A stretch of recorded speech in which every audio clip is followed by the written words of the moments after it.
الرحيم عن أبو بكر رضي الله عنه என்ற நபித்தோழர் அறிவிக்கின்றார்கள். அனின் நபிய ஸல்லல்லாஹு அலைஹி வஸல்லம், அல்லாஹுடைய தூதர் ஸல்லல்லாஹு அலைஹி வஸல்லம் அவர்கள் கூறியதாக, லா யதுகுலுல் மதீனா, மதீனாவில் நுழைய முடியாது, ரஅபல் மஸீஹத் தஜ்ஜால், தஜ்ஜால் என்ற காஃபிரான கொடியவன் மதீனாவுக்குள் நுழைய முடியாது. லஹா யௌமஇதின் சபஅத்து அபுவாப், 7 விதமான கதவுகள் மதீனா எல்லையிலே போடப்படும். அலா குல்லி பாபின் மல்கானி, ஒவ்வொரு வாசலிலும் 2 மலக்குகள் மதீனாவிற்கு பாதுகாப்பாக இருக்கின்றார்கள் என்று பெருமானார் அவர்கள் மதீனாவினுடைய சிறப்பை பற்றிய கூறிய இந்த ஹதீஸ் புகாரியிலே இடம்பெறுகிறது. மதீனாவை பொறுத்தவரை பெருமானார் ஸல்லல்லாஹு அலைஹி வஸல்லம் அவர்கள் சொன்னார்கள், மதீனாவிலே காலரா போன்ற நோய்கள் மதீனாவிற்கு வராது என்று சொன்னார்கள். ஒரு முறை சஹாபாக்கள் எல்லாம் யுத்தத்தை முடித்துவிட்டு மதீனாவை நோக்கி வரும் பொழுது மதீனாவிலே குபார் என்று சொல்லக்கூடிய புழுதி காற்றால் மண் வீசியது. அப்பொழுது சஹாபாக்கள் எல்லாம் தங்களுடைய முகங்களை மூடிக்கொண்டார்கள். அதாவது புழுதி காற்றால் வீசப்படக்கூடிய குபார் என்று சொல்வார்கள். என்றும் சவுதியில் இருக்கக்கூடியவர்களுக்கு தெரியும், குபார் என்று சொன்னால் புழுதி காற்று வீசும், காற்று சுழற்சி அடித்து எதிரில் வரக்கூடியவர்கள் கூட தெரியாத அளவுக்கு உண்டான குபார் என்று சொல்லக்கூடிய ஒரு சுழற்சியான காற்று. அந்த காற்று வீசும் பொழுது சஹாபாக்கள் எல்லாம் தங்களுடைய முகங்களை தலப்பாகை துண்டுகளால் மூடிக்கொள்ளும் பொழுது பெருமானார் அவர்கள் சொன்னார்கள், நீங்கள் மதீனாவின் குபாரை கண்டு மூக்கை மூடிக்கொள்ளாதீர்கள். ஏனென்று சொன்னால் குபாருல் மதீனா, மதீனாவில் இருக்கக்கூடிய புழுதி என்பது ஷிஃபாஉம் மின் குல்லி தாஇன், அனைத்து விதமான நோய்களுக்கும் மருந்து என்று சொன்னார்கள். அது மூக்கில் சென்றாலும் சரி, வாய் வழியில் சென்றாலும் சரி, அந்த தூசி உங்களுடைய நோய்களை போக்கும் மருந்து என்று பெருமானார் அவர்கள் மதீனத்து மண்ணில் கூட நோய் இருக்கும் நிவாரணம் என்று பெருமானார் அவர்கள் கூறிய ஹதீஸ் இடம்பெறுகிறது. இப்பொழுது ஹாஜிகள் எல்லாம், லட்சக்கணக்கான ஹாஜிகள் ஹஜ்ஜி என்ற கடமையை நிறைவேற்றிவிட்டு இப்பொழுது மதீனாவில் லட்சக்கணக்கான ஹாஜிகள் எல்லாம் கூடக்கூடிய ஒரு சூழல். நேற்றைய தினம் மதீனத்து முனவ்வராவிலே கட்டுக்கரங்காத கூட்டம், ஜும்மாவா என்று சொல்லக்கூடிய அளவுக்கு உண்டான கூட்டத்தை நேற்றைய தினம் மதீனாவிலே நம்மால் லைவில் பார்க்க முடிந்தது. காரணம் என்னவென்று சொன்னால், லட்சோப லட்ச ஆஜிகள் மக்காவிலே கடமையை முடித்துக் கொண்டு கடமைக்காக மதீனாவுக்கு வராமல், மதீனாவுக்கு வருவது கடமை அல்ல, ஹஜ்ஜில் ஒரு கடமையாக அல்லாஹ் ஏற்படுத்தவில்லை, நபிகள் நாயகம் நமக்கு கற்றுக் கொடுக்கவில்லை.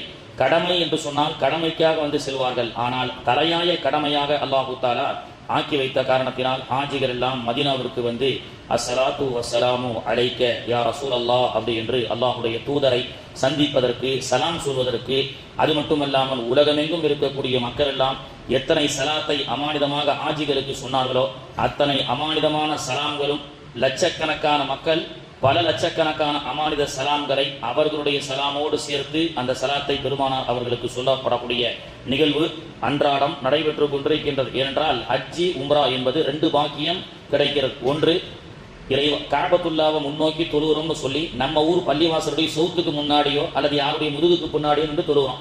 காபாவை முன்னோக்கி தொழுகிறோம் அப்படின்னு தக்பீர் கட்டுறோம். முன்னாடி பார்த்தா செவரு தான் இருக்கு. முன் சஃப்ல வந்தா, பின் சஃப்ல வந்தா யாருடைய மூமியுடைய முதுகு தான் தெரியுது. அப்போ காபாவை நம்ம முன்னோக்கிறோம்னு சொன்னா திசை மட்டும் தான் காபத்துல்லா. ஆனா யதார்த்தத்துல பார்த்தா யார் முதுகுக்கு பின்னாடியே நிற்கிறோம், செவுத்துக்கு பின்னாடி நிற்கிறோம். ஆனால் இந்த காபாவை முன்னோக்கி தொழுகின்றோம் என்று ஆயுள்ளே ஏதோ ஒரு இடத்துல நின்று யாருடைய முதுகுக்கு பின்னாடியோ எது செவுத்துக்கு பின்னாடியோ நின்று நாம தொழுதாலும் அது ஹக்கீக்கத்தாக அது வாய்ப்பு அல்லாஹ் உண்மையிலேயே காபாவை முன்னோக்கி தொழுகின்றோம் என்ற நேரடியான வாய்ப்பு அல்லாஹ் எப்போ கொடுக்குறான், அந்த காபத்துல்லாவுக்கு முன்னாடி போய் அந்த காபத்துல்லாவை பார்த்துக்கிட்டே தொழக்கூடிய பாக்கியம் அல்லாஹ் அந்த பாக்கியத்தை எல்லாருக்கும் கொடுக்குறோம். ஆமீன். அப்போ அந்த பாக்கியம் நமக்கு கிடைக்கிறது. எப்படி? ஹஜ்ஜின் மூலமாக, உம்ராவின் மூலமாக. காபத்துல்லாவை முன்னோக்கி தொழுகிறோம்னு யார் முதுகுக்கு பின்னாடியே செவுத்துக்கு பின்னாடியே என்று தொழுத இறைவா அந்த காபாவையே கண் முன்னாடி காட்டிய ரப்புல் ஆலமீனை பார்த்து ஆனந்த பரவசம் அடைவதை போன்று, அதே போன்றுதான் அத்தஹியாத்துல அஸ்ஸலாமு அலைக்க ஐயுஹன் நபியு, அல்லாஹுடைய தூதர் அவர்களே உங்களுக்கு என்னுடைய சலாம் என்று அஸ்ஸலாமு அலைக்க அப்படின்னு சொன்னா நேரடியாக கண் முன்னே ஒருவர் எதிரிலே நின்றால் என்ன சட்டமோ அந்த சட்டத்தின் அடிப்படையில் தான் சலாம் சொல்கின்றோம். அஸ்ஸலாமு அலைக்க ஐயுஹன் நபியு அப்படின்னு சொல்றோம்.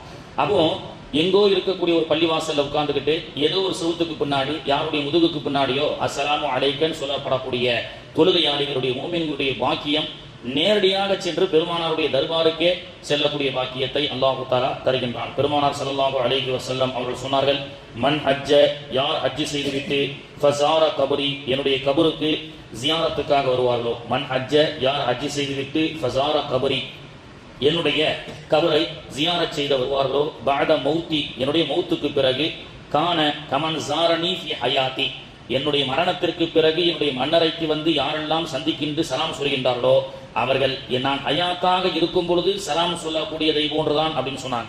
அப்போ நான் மௌத்தாயிட்டாங்க, ரசூலுல்லாஹ் அடக்கம் பண்ணிட்டாங்க, அவங்களுக்கு சலாம் சொல்ல போறேன்னு கிடையாதுங்க. என்ன மற்ற கபரஸ்தானுக்கெல்லாம் போனா அஸ்ஸலாமு அலைக்கும் யா அஹ்லல் குபூர் பொதுவாகத்தான் நாம் சலாம் சொல்ல முடியும். ஆனால் பெருமானார் அவர்களுடைய தர்பாருக்கு சென்று நாம் அஸ்ஸலாமு அலைக்கு யா ரசூலல்லாஹ், அங்க அபூபக்கர் சித்திக் ரலியல்லாஹுடைய மன்னரை இருக்கிறது, பக்கத்துல உமர் ரலியல்லாஹுடைய ரவுலா இருக்கிறது. பிறகு ஈசா அலைஹிஸ்ஸலாம், இனி பிறந்து மௌத்தாகக்கூடிய ஈசா அலைஹிஸ்ஸலாமுக்கு ஒரு இடம் ஒதுக்கப்பட்டிருக்குதா இல்லையா? அப்போ அந்த இடத்துல பொதுவா அஸ்ஸலாமு அலைக்கும் யா அஹ்லல் குபூர் அப்படின்னு சொல்லியிருக்கலாம். 3 பேருக்கும் சேர்த்து சலாம் சொல்லலாம். அப்படி அல்ல, முதலிலே அஸ்ஸலாத்து வஸ்ஸலாமு அலைக்க யா ரசூலல்லாஹ், பெருமானார் அவர்களுக்கு சலாம் சொல்கிறோம். எப்படி சொல்கின்றோம்? பாத மூத்தி கமன் ஜாரணி ஃபி ஹயாத்தி, நான் ஹயாத்தாக இருந்தால் எப்படி ஒரு சலாம் சொல்வாரோ அதே போன்றுதான் அப்படின்னு பெருமானார் அவர்கள் சொன்னார்கள். அப்போ அடுத்து அஸ்ஸலாமு அலைக்கும் அலைக்கும் யா அபூபக்கர் சித்திக் ரலியல்லாஹு அன்ஹு, அஸ்ஸலாமு அலைக்கும் யா உமர் ரலியல்லாஹு அன்ஹு அப்படின்னு சொல்லி பெருமானார் அவர்களுக்கு சலாம் சொல்லிவிட்டு அவருடைய தோழர்களான குலஃபாஇர் ராஷிதீன்களுக்கு சலாம் சொல்லிவிட்டு ஃபஜருக்கு பிறகும் அசருக்கு பிறகும் ஜன்னத்துல் பகீலே ஃபாத்திமா ரலியல்லாஹு அன்ஹா, ஆயிஷா ரலியல்லாஹு அன்ஹா என்று பெருமானார் அவருடைய குடும்பத்தை சார்ந்தவர்களை தாண்டி 10,000 நபித்தோழர்களுக்கு அங்கே ஜியாரத் செய்யக்கூடிய பாக்கியத்தை அல்லாஹு தஆலா தருகின்றான். அத்தகைய ஜியாரத் என்ற பாக்கிய மிகுந்த அந்த ஜியாரத்தை இப்போ ஹாஜிகள் எல்லாம் அங்கே சென்று செய்து கொண்டிருக்கின்றார்கள். அல்லாஹு தஆலா அந்த நசீபை நமக்கும் அல்லாஹு தஆலா தந்து அருள் புரிவானாக. மௌத்து வந்து யாருமே கேட்கக்கூடாது, இறைவா எனக்கு மௌத்தை கொடுத்துருன்னு கேட்கவே கூடாது. ஆனால் பெருமானார் அவர்களுடைய தோழரான உமர் ரலியல்லாஹு அன்ஹு அவர்கள் மௌத்தை கேட்டிருக்கிறாங்க. எப்படி கேட்டிருக்காங்க? அல்லாஹும் மர்சுக்னி மௌத்தன் ஃபீ சபீலிக, இறைவா எனக்கு உன்னுடைய பாதையில் மரணத்தை தருவாயாக. வஜஅல் பலதி ரசூலிக ஸல்லல்லாஹு அலைஹி வஸல்லம், நபிகள் நாயகம் துயில் கொண்டிருக்கக்கூடிய இந்த மதீனாவிலே எனக்கு மரணத்தை தருவாயாக என்று உமர் ரலியல்லாஹு அன்ஹு அவர்கள் கேட்ட துவா பிரசித்தி பெற்று ஹதீஸிலே இருக்கிறது. அப்போ மௌத்தை தா அப்படின்னு கேட்கக்கூடாது, ஆனால் மௌத்தை மதீனாவில் தா அப்படி என்று கேட்கலாம் அப்படின்னு சொல்லி நமக்கு ஹதீஸிலே சொல்லப்படுகிறது. ஏனென்றால் பெருமானார் அவர்கள் சொன்னார்கள், வமம் மாத்த, யார் மௌத்தாகிறார்களோ ஃபீ உஹதில் ஹரமை, உஹது என்ற மலைக்கு மத்தியில் இருக்கக்கூடிய இந்த மதீனாவிலே யார் மரணிக்கின்றார்களோ பஅஸல்லாஹு மினல் ஆமினீன யௌமல் கியாமா, கியாமத்து நாளிலே அவர் சலாமத்து பெற்ற அமைதி பெற்றவராக எழுப்பப்படுவார் அப்படின்னு சொல்லி பெருமானார் அவர்கள் சொன்னார்கள். எனவே மௌத்தை தான் கேட்கக்கூடாது, ஆனால் மரணத்தை மதீனாவில் தா அப்படின்னு சொல்லி கேட்கலாம் என்று நமக்கு மதீனாவுடைய சிறப்பை பற்றி சொல்லி காட்டப்படுகிறது. அதை நாம் கூட்டாக செய்வது ஒவ்வொருத்தருக்கும் ஒவ்வொரு இது முன்னாடி ஆயிரத்து மதீனாவுக்கு போய் மௌத்தை கேட்கிறான்னு சொல்லுவாங்க. அதனால அந்த மாதிரி விருப்பம் உள்ள மூமின்கள் தனிப்பட்ட முறையில இறைவா மதீனாவிலே எனக்கு மரணத்தை தா அப்படின்னு சொல்லி கேட்பது தவறு இல்லை என்று நமக்கு சொல்லி காட்டப்படுகிறது. சுப்ஹானல்லாஹி வ பிஹம்திஹி சுப்ஹான்